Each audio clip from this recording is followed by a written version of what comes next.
ساری عبادتوں میں سب سے بڑھ کر جو ذکر کیا جاتا ہے وہ درود پاک ہے۔ یاد رکھ لیں، صرف جو درود پاک زبان ہلا کے پڑھتا ہے نا، تسبیح کا دانہ گراتا ہے یا نہیں گراتا، لب ہلاتا ہے مگر پڑھتا ہے الفاظ درود پاک کے، اس کا بھی قبول ہوتا ہے۔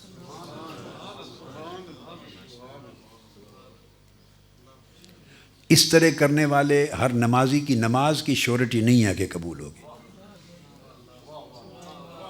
کہ جو کھڑا ہو گیا مصلی پر لب ہلا کے پڑھ رہا ہے، معلوم نہیں قبول ہو، اللہ کی مرضی۔ آپ سمجھے ہیں نا، درود پاک ایک ایسا ذکر ہے کہ جس نے لب ہلا کے بھی پڑھ دیا اور بہت نیچے نہیں بھی اترا، اس کا بھی قبول ہوگا۔ آپ کو اس کا راز سمجھ میں آیا ہے یا ہے؟ ہاتھ کھڑا کریں جس کو اس کا راز معلوم ہے۔ زیادہ کو معلوم نہیں ہے، میں ان کو بتاتا ہوں۔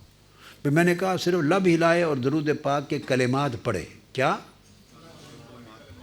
اور وہ من میں اتنا نہیں بھی گیا، لبوں سے پڑھ دیا، تو میں نے کہا وہ بھی قبول ہوگا۔ درود پاک کسی کا رد ہوتا ہی نہیں ہے،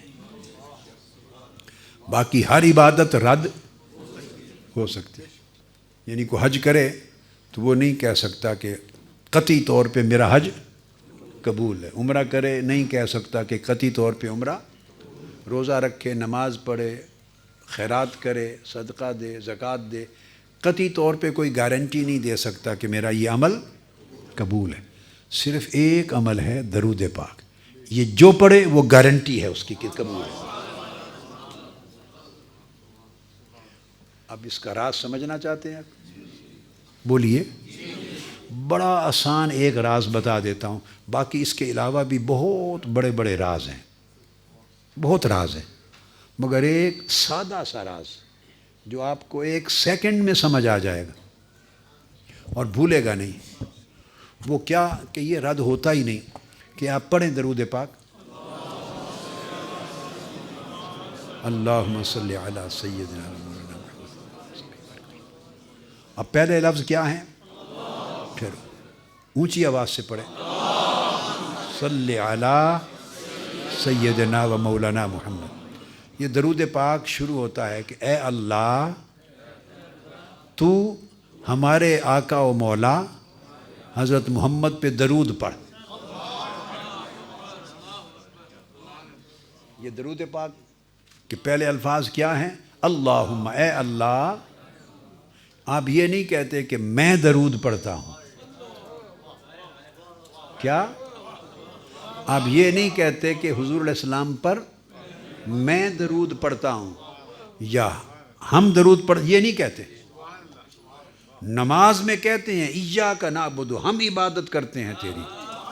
نماز میں کہتے ہیں اے اللہ ہم تیری عبادت کرتے ہیں، وہاں ہم ہے، وہاں ہم تیری عبادت کرتے ہیں، نماز میں کہتے ہیں۔ مگر درود پاک میں اللہ پاک نے آپ کو، میں کو، ہم کو، تم کو، ساروں کو نکال دیا۔ درود پاک میں اللہ تعالیٰ نے میں کو، تو کو، ہم کو، تم کو، سب کو نکال دیا ہے۔ آپ سارے درود پاک میں اول سے آخر تک پڑھے، ایک لفظ بھی ایسا نہیں جس میں میں اور ہم اور تم آئے، ایک لفظ بھی ایسا نہیں جس میں میں آئے۔ تو یہ جو عمل رد ہوتے ہیں وہ رد ہی میں کی وجہ سے ہوتے ہیں۔ اب دیکھو نا، یہ جو عمل قبول نہیں ہوتے، یہ جو عمل قبول، کون سی شے ہے جو انہیں قبول ہونے سے روکتی ہے؟ وہ کیا ہے؟ میں ہی ایک چیز ہے جو کسی بھی عمل کو قبول ہونے سے روکتی ہے۔ اپنے محبوب پر درود پاک کے عمل میں سے اللہ پاک نے میں کو خود نکال دیا۔ جس نے قبول ہونے سے روکنا تھا وہ ہے ہی نہیں اس میں۔ آپ میری بات سمجھیں، جس نے قبول ہونے سے روکنا تھا وہ اس میں ہے ہی نہیں، نہ میں ہے نہ ہم ہے۔ سب سے پہلے نئی ویڈیوز کو حاصل کرنے کے لیے شیخ الاسلام ڈاکٹر محمد طاہر القادری کے آفیشیل یوٹیوب چینل کو سبسکرائب کریں اور بیل آئیکن کلک کریں۔